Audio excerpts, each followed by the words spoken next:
I wanted to talk to you about the launch of the NZX graduate programme, which we launched last year and is intended to attract and retain analysts into our business.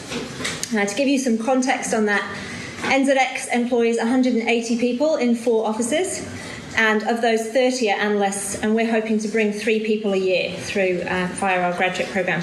So I just wanted to talk to you for a few minutes about why we launched the programme and why for those roles in particular, and then a little bit about the programme itself. The analyst roles have been notoriously difficult to retain people into in NZX. They are frontline roles, they are customer-facing. They're customer-facing at times of high stress. So if you think about an issuer who's trying to make a price-sensitive announcement, or a broker who's made an error in a trade and is trying to get that trade cancelled, those are the times that our analysts are facing our customers. And so we need them to be accurate, to be clear, to be professional even when they're under pressure. But they're also dealing with complex issues, and they're dealing with areas where they have to make significant judgment calls, knowing that those judgments will then be subject to scrutiny internally and potentially externally if there's an error made. But those roles are also quite monotonous. So if you think about data or clearing or indices or smart shares, even surveillance, they're having to do the same thing day after day and do it accurately all of the time. So we need bright people, we need them to be keen to learn, we need them to be good with customers, and we need to keep them motivated and engaged.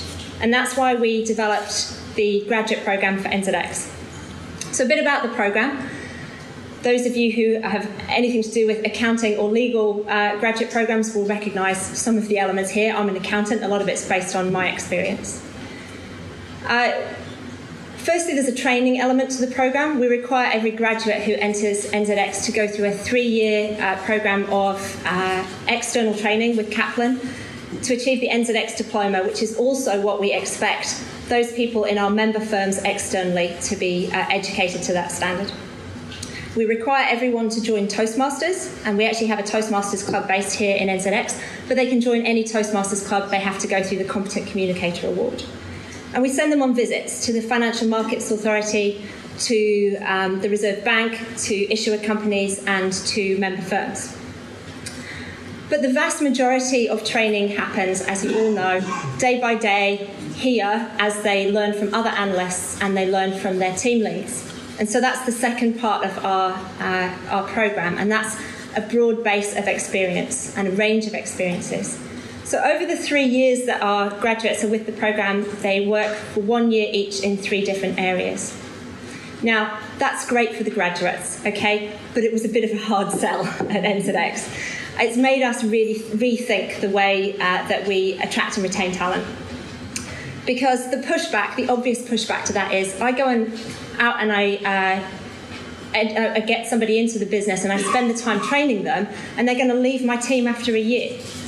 So we had to rethink the way that we are training people and the efficiency with which we can get them up to speed so that they're contributing to the business quickly. And also we needed to rethink the benefits that those people bring if we can retain them in the business for longer term. And the final part of the programme that we have is a mentoring and guidance part, and that's the support systems that sit around our graduates.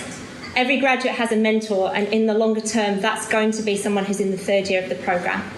But also every graduate has a sponsor, an executive sponsor, someone who's on the senior management team. It's that person's job to make sure that they understand the broader context that NZX operates in, where the business is going, and where their career might lead. So those are the kind of 3 parts of our programme. Is it a success? We probably don't know yet, but I think we will know in maybe 3 years' time. And at the moment, I'd like to call it maybe a positive work in progress. Thank you.